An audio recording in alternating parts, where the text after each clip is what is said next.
loi Pinel, comment vais-je aujourd'hui plus que jamais décider de rebondir sur ce dispositif qui, bonne nouvelle, a été effectivement reconduit pour 4 ans. Je vous présenterai nos invités dans quelques minutes, mais surtout, vous voulez acheter, vous voulez défiscaliser, vous voulez investir, venez découvrir un outil à votre disposition pour tout à la fois trouver un bien, simuler une rédaction d'impôt, économiser de l'argent. Il s'agit de défiscalisation.westfrance-imo.com et avec nous Valérie Lautret, responsable marketing. Bonjour Valérie, vous avez un micro. Merci de nous avoir rejoints pour cette dernière conférence. Et à vos côtés, nous avons également Ludovic Loget. Bonjour Ludovic. Vous êtes associé chez Empruntis, ici, juste à côté, Empruntis, l'agence. On connaît bien Édouard Fichot, votre associé, souvent présent sur ces manifestations similaires. Et vous êtes vous-même un ancien banquier patrimonial, n'est-ce pas Ludovic? Donc on va voir avec vous des cas concrets, des cas on ne peut plus qui peuvent s'adresser à tout le monde, ainsi orientés vers l'achat ou l'investissement. Alors, bien évidemment, le public qui est invité à nous rejoindre pourra poser également toutes les questions justement sur la façon de trouver un bien et de simuler sa réduction d'impôt. Alors, un petit retour, un petit coup d'œil dans le rétroviseur. Donc, le dispositif Pinel était entré en vigueur, on s'en souvient, au 1er septembre 2014 pour faire suite à la loi Duflot. À chaque fois, les lois changent lorsque le dispositif est revu et devait prendre fin au 31 décembre 2016. Donc il y avait un petit peu péril en la demeure, il y avait urgence pour les gens qui pouvaient être ainsi en interrogation. Eh bien non, bonne nouvelle, c'est nettement plus détendu, mais ça veut peut-être dire aussi que 4 ans ça passe très vite et que c'est peut-être maintenant, pendant ces 4 ans, qu'il faut se pencher à nouveau sur la question pour anticiper et être ainsi bien préparé. Donc ce texte de loi permet aux personnes imposables de bénéficier d'une réduction fiscale sous certaines conditions lors de l'achat d'un bien immobilier neuf ou lors de la rénovation d'un logement. Ce dispositif fiscal a permis de relancer, on le sait, le marché de l'immobilier en France et le secteur de la construction est reparti à la hausse en 2015 pour les derniers chiffres établis et les ventes immobilières, elles aussi, avaient sacrément augmenté. C'est dire si la filière et les promoteurs et bien sûr l'individu lambda concerné étaient très attentistes. Alors, je vous expose quelques éléments. Réduire ses impôts grâce à la loi Pinel. Pour bénéficier des avantages de la loi, les conditions ne changent pas. Le bien immobilier doit être mis en location. Le plafond de loyer de la zone géographique doit être respecté et le logement doit appliquer la réglementation thermique 2012 ou les normes BBC, bâtiment basse consommation. Cette dernière condition explique notamment pourquoi la loi ne s'applique qu'aux logements neufs ou entièrement rénovés. Donc voilà déjà les fondamentaux.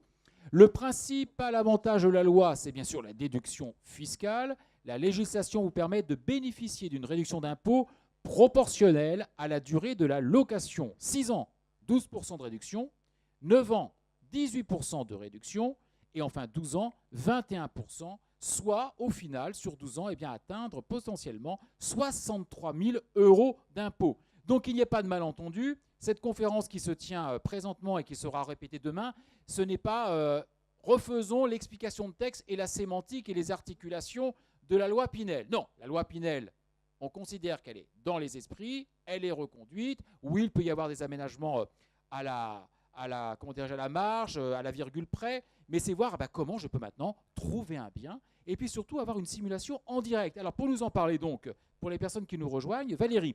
Valérie, donc effectivement, on sait comment westfrance-imo.com était très j'ai envie de dire, au travail sur soit cet impératif du temps, est-ce que ça allait basculer au 31 décembre, et aujourd'hui, détente totale, mais surtout, vous avez un outil formidable, vous allez nous montrer comment ça fonctionne. Je veux acquérir un bien, et bien voilà, comment je navigue au départ donc de défiscalisation.westfrance-imo.com, j'ai un bien, comment je rentre soit à la recherche de quoi voilà, la typologie du bien, surtout que c'est exhaustif déjà. Tout à fait. Donc, on est en juin de cette année et on décide de profiter de ces dernières opportunités loi Pinel et de créer un site événementiel. Donc, un site dont on pourra accéder à partir de westfrancimo.com, donc qui est le portail immobilier de la région.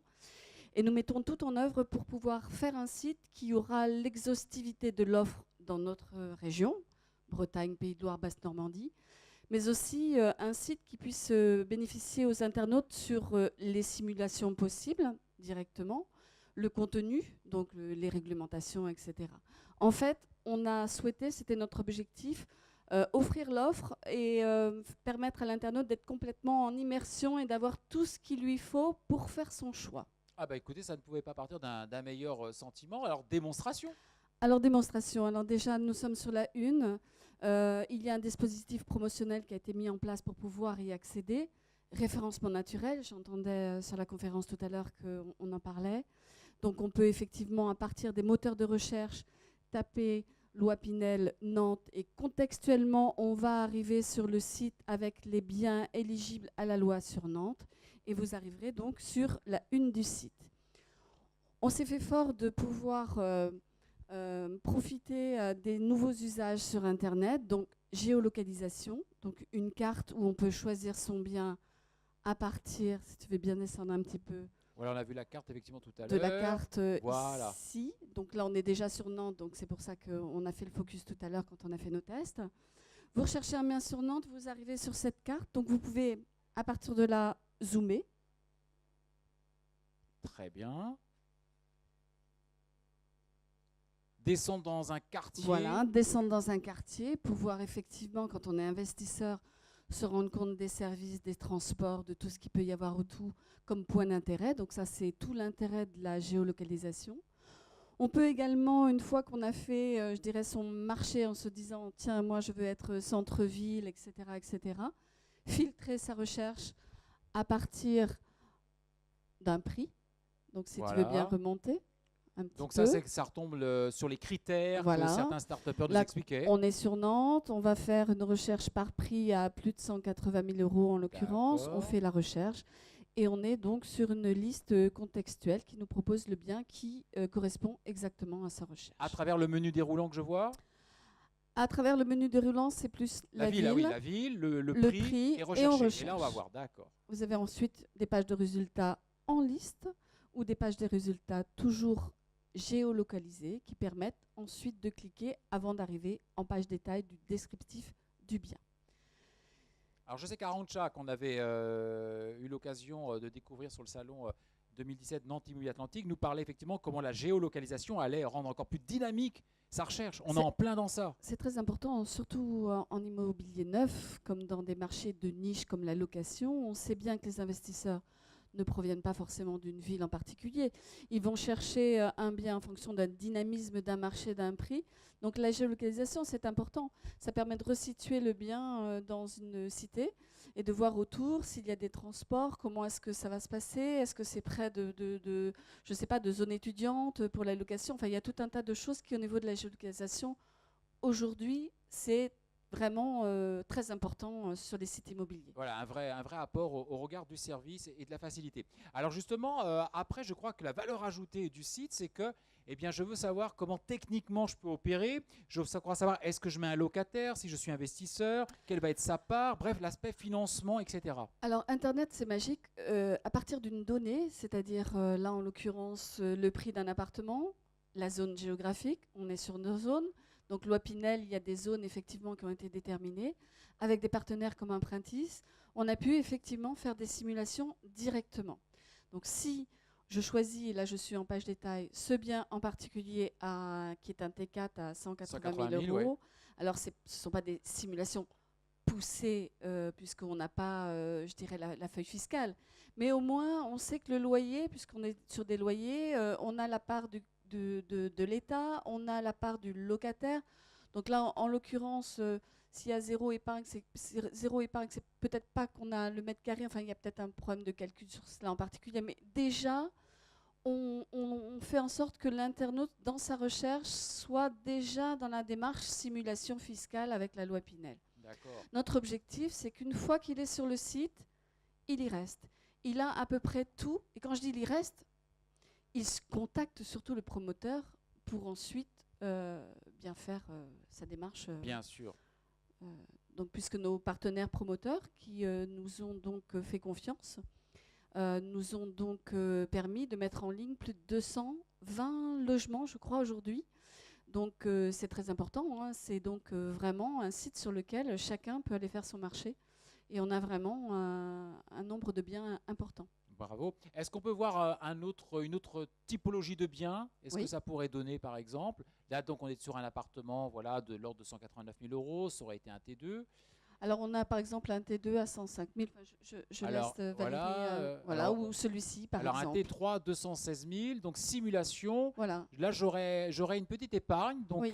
qui partirait de... Je vous laisse lire, Valérie. Alors ces simulations, j'ai oublié de vous le dire au préalable, on a fait des simulations sur une 9 années de location, hein. Donc on est Oui, par parti sur un exemple, voilà. préalable, hein, on Ouais. était bien obligé.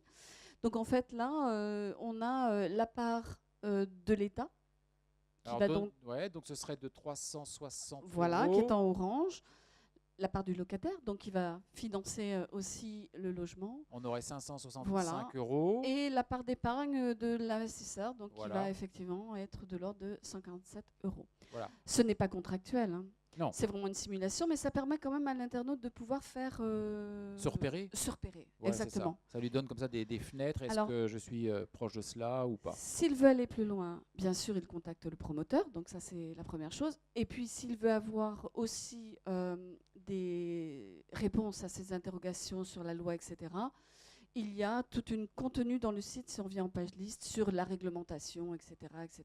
Et il y a à peu près 10 liens sur la loi Pinel qui lui permettent de naviguer et d'avoir toutes les informations nécessaires. Et j'ai presque envie de dire presque en temps réel, puisqu'évidemment toute l'actualisation dont il est question en ce Exactement. week-end de septembre 2017, bien sûr, sera directement répercutée. Voilà. Donc, si besoin était encore. Mais on voulait vraiment mettre l'accent sur cet outil hyper pratique. Et puis surtout, en très peu de temps, on a 45 promoteurs, 220 logements. C'est pas terminé, hein, on peut encore en avoir d'autres.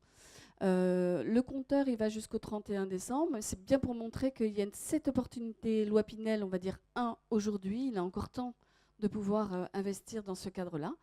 Et puis ça pourra continuer s'il y a d'autres améliorations après. J'ai envie de vous dire que ce travail que vous avez fourni, et je crois que c'est depuis août dernier qu'il y a eu un sacré coup d'accélérateur hein, dans vos équipes, est loin d'être perdu. C'est loin d'être perdu, mais c'est vraiment un travail assez conséquent, hein. Il y a 4 personnes à temps complet pratiquement tout l'été qui ont fait ce site. Aujourd'hui, on a des retours très satisfaisants dans la mesure où c'est une niche. Il faut bien savoir que dans l'immobilier neuf, déjà, c'est une niche par rapport à l'immobilier, c'est un marché particulier. Loi Pinel, c'est encore une niche. On a effectivement des taux de conversion qui sont très satisfaisants. Lorsque l'internaute vient, en fait, il est intéressé. C'est vraiment déjà une démarche de contact qualifié. Oui, c'est ça. Déjà, on ne vient pas là se promener par hasard. Oui, voilà, tout à fait. Donc, il y a effectivement une vraie efficience. Alors, à vos côtés, Ludovic Loget, et bien sûr, vous pourrez poser vos questions sur toute la méthodo et l'aspect très pratico-pratique dont on vient de s'entretenir avec Valérie. C'était vraiment très, très clair. Ludovic, donc, pour les personnes qui nous ont rejoints, associé Empruntis, ici, juste à nos côtés, Empruntis, l'agence expert en crédit immobilier. Et Valérie Lautrey faisait allusion au fait que vous êtes un des partenaires, justement. Alors, vous le dites volontiers, la Pinel, c'est simple en termes financiers sur des biens faciles. C'est ça, c'est-à-dire que, alors déjà, le premier aspect, par rapport à la prolongation, elle n'est pas votée, bien évidemment. Il y a une petite limitation de zonage. Ce que je vais vous dire aujourd'hui sur le financement est vraiment des grandes généralités, hein, puisque, évidemment, chaque cas est particulier et chaque cas nécessite une étude. Simplement, effectivement, les souhaits des investisseurs, c'est que souvent, on a des gens qui veulent venir, qui veulent financer du Pinel sans apport, en ayant, effectivement, vous l'avez vu d'ailleurs sur le site de Ouest France, avec un montant d'épargne à y consacrer le plus faible possible. Donc évidemment, il y a une notion de durée. Et les établissements bancaires aiment bien le Pinel, hein, pour une raison relativement simple, c'est que ça s'apparente très facilement à une résidence principale ou une résidence secondaire, en tout cas avec un risque maîtrisé, ce qui n'est pas le cas de tous les dispositifs fiscaux. Et on a la chance en plus d'être dans une région où on a énormément de promoteurs, hein, puisque c'est une des villes, je crois, qui a le plus de promoteurs et donc effectivement sont très aguerris sur le système Pinel. Alors effectivement, merci déjà de cette contextualisation en quelque sorte. Alors on va voir avec vous, et c'était là où il y a une parfaite cohérence à vous avoir tous les deux, c'est, vous venez d'évoquer, les organismes financiers, donc certes voient, et le prêteur voit d'un bon œil le dispositif Pinel, mais bon, en même temps, on va zoomer avec vous, et ça c'est très important, sur les agréments, les points positifs à faire valoir, les points négatifs qui peuvent être nettement plus rédhibitoires, et justement, vous évoquez la question de l'apport. Oui, alors ça c'est une question qui revient souvent. Alors oui, on peut financer des Pinel sans apport. Bien évidemment, le banquier ne raisonne pas comme l'investisseur. Le banquier, il est là pour limiter son risque. Donc en gros, il n'ira pas sur des durées longues ou sans apport si j'ai envie de dire, l'investisseur n'a pas un minimum d'épargne. En général, il considère que s'il a 1 an de loyer d'avance, on peut y aller sans apport, tout simplement parce qu'il y a un risque de non-location. Et effectivement, ça fait partie des critères des établissements bancaires. D'autre part, les établissements bancaires souhaitent limiter les durées d'investissement. Donc vous avez certains établissements bancaires qui ne veulent pas aller au-delà de 20 ans sur le financement. D'autres vont aller jusqu'à 25 ans. C'est pour ça qu'il faut venir avoir un courtier plutôt que son banquier, parce qu'il peut avoir aussi une approche complètement différente du même dispositif. Et en termes de risque, évidemment, le banquier est là pour limiter son risque. Un autre aspect aussi, si vous voulez, c'est qu'on voit aussi de temps en temps des investisseurs qui ne sont pas propriétaires de leur résidence principale. J'ai envie de dire que les banquiers sont un peu plus frileux dans ces cas-là. Alors il y a des cas, des exceptions évidemment, les gens qui vivent à Paris ou les gens qui ont négocié des loyers relativement faibles ou qui ont une forte mobilité géographique et professionnelle.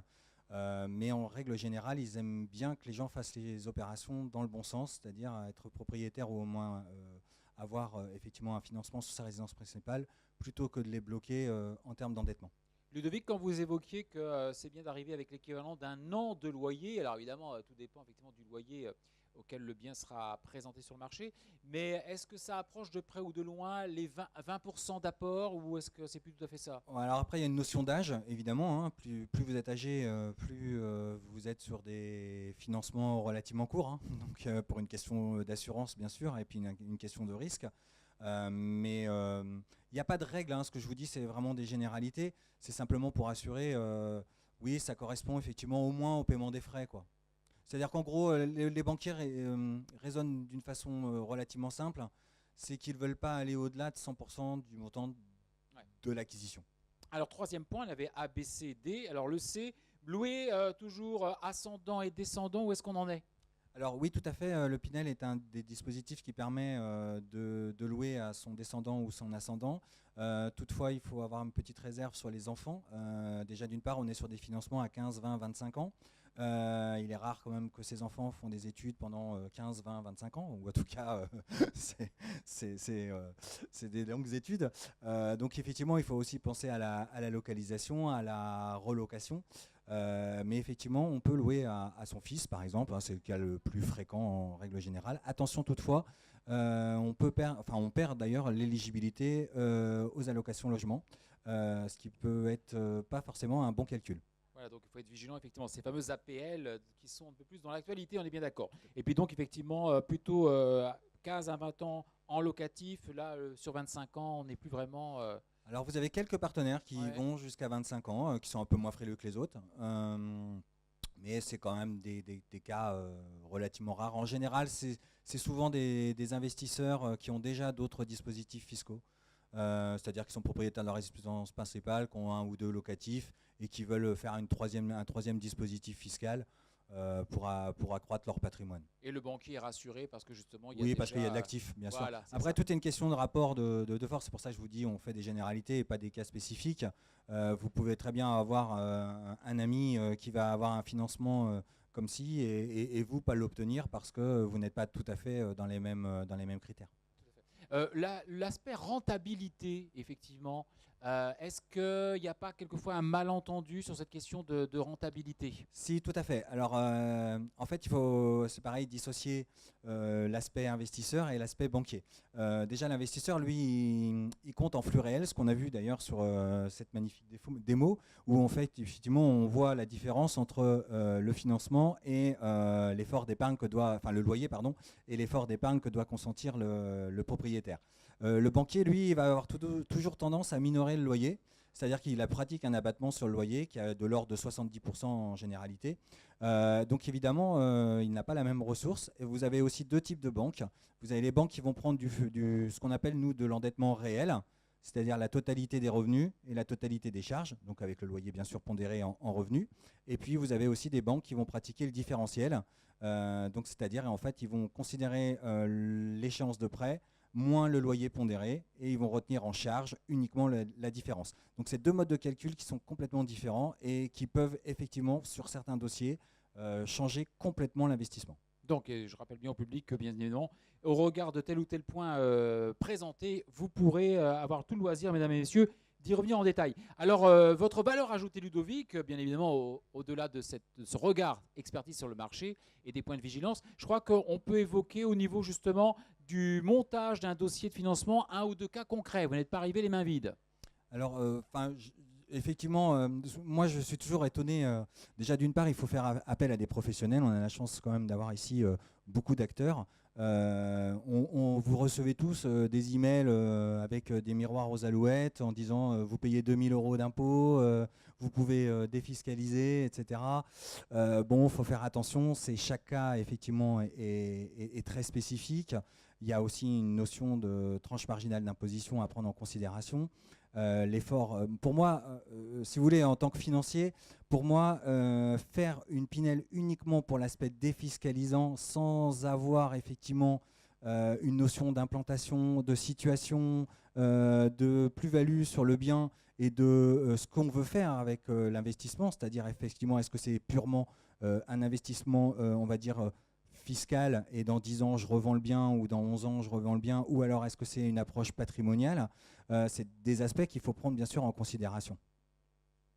Donc effectivement on a le cas pour la partie impôt, hein, uniquement la partie impôt, effectivement ça nécessite une étude.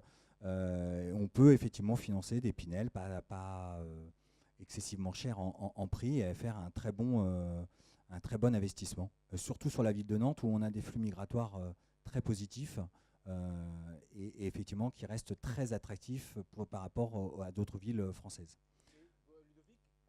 Ludovic, fort des 4 années qui viennent de s'écouler, qui vont s'écouler, s'achever là, quelques cas d'école, cas d'espèces qui vous ont un peu édifié justement dans l'immaturité ou la mauvaise compréhension et donc des pièges à éviter plus que jamais? Oui, les cas les plus fréquents, c'est souvent, alors on va pas prendre les CDD, mais globalement des gens qui ne sont pas propriétaires de leur résidence principale, qui veulent faire de l'investissement locatif parce qu'ils ont entendu dire que le loyer couvrait l'échéance de prêt, ce qui peut être vrai en soi, mais si vous n'avez pas d'épargne, si vous n'avez pas les reins assez solides, vous n'êtes pas à l'abri que le locataire il vous paye pas et que vous alliez dans le mur. Et il faut faire très attention à ça. Il y a aussi les aspects purement là, patrimoniaux, où vous avez des gens qui vont faire des in fine, qui se basent... C'est-à-dire des in fine? Alors les in fine, en fait, c'est vous avez un placement d'argent, vous allez le faire un effet de levier, vous allez le placer sur un placement, souvent le véhicule c'est de l'assurance vie, et puis vous allez donc investir dans un logement. Avec les taux relativement faibles aujourd'hui, ça reste très intéressant comme montage, à condition de vérifier quand même quelques points, c'est-à-dire la sortie, c'est-à-dire que vous aurez bien l'argent à la fin. Et la deuxième chose, c'est qu'effectivement, faut faire attention au TAEG. Souvent, vous avez des personnes qui sont... TAEG, le taux annuel effectif global. Annuel effectif global. Donc, effectivement, les gens ils comparent le taux nominal. Ce qu'on appelle le taux nominal, c'est celui qui est sur la simule. C'est-à-dire, 50 sur 20 ans, c'est très bien, super. Moi, je place à 2% sur mon placement d'assurance vie. Tout va bien, je gagne 0,5. Non, c'est pas tout à fait comme ça qu'il faut raisonner. Déjà, d'une part, parce que le TAEG, avec les assurances, on est souvent autour de 2%. Et effectivement, on peut aller dans le mur. Donc, il faut effectivement chercher des placements un petit peu plus, en tout cas, abonder le placement pour être certain de faire une sortie bien, correcte. Et attention, ce que je dis toujours, c'est que les gens qui vous vendent le Pinel ne sont pas ceux qui vont rembourser l'investissement. Et vous êtes toujours pas à l'abri de ne pas avoir un loyer une année. En année, c'est assez rare, mais 3 à 4 mois de non-loyer. Donc il faut faire attention à ce type de dispositif. Tout ça, ça se fait avec des experts, ça se fait avec des montages, avec des simulations. Il faut avoir les tenants et les aboutissants. Et en tout cas, pour prendre une réflexion par rapport à ça. Juste une petite chose quand même pour que vous ayez ça à l'esprit, hein. Aujourd'hui, le nombre de logements vendus en Pinel, hein, c'est à peu près similaire au nombre de logements qui ont été vendus en cellier. Donc c'est quand même par rapport à la loi Duflot qui elle par contre fait un flop. On a des courbes, alors je ne sais pas si vous allez voir, mais globalement c'est la... Ah non, on ne les voit pas, Ludovic. Voilà. Donc en fait on est sur les mêmes pics entre le Robien, le Cellier et le Pinel. Oui, différentes appellations sur des dispositifs qui Exact. encourageaient de toute façon. Exactement, donc ça veut dire que quand même il y a quand même un engouement par les Français pour le dispositif. Moi je vous invite quand même à y réfléchir très sérieusement avant la fin de l'année, puisqu'il va y avoir une petite diminution du zonage. Et puis on a encore de très belles opportunités à faire et on peut encore financer jusqu'au 31 décembre. Donc Voilà, si vous avez un projet, il comme faut vous y dites aller. sur le Pinel 1 et puis il y aura un Pinel 2 de toute façon. Oui. Valérie Lautret, donc il y a plein de beaux biens, des promoteurs ici présents sur le site que nous avez présenté, donc il faut y aller aussi. Oui. Rendez-vous sur défiscalisation.ouestfrancimo.com pour justement profiter de cette dernière opportunité. Il y a un compteur, je ne sais pas combien on est exactement, mais voilà.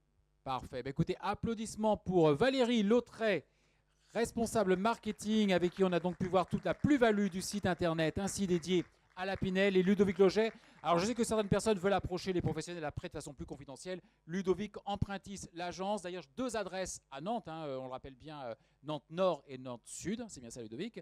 Donc également ici juste à côté de l'espace conférence. Conférence qui sera répétée si vous voulez le faire savoir, demain à compter de 11h et demain à 14h, l'avantage d'achat.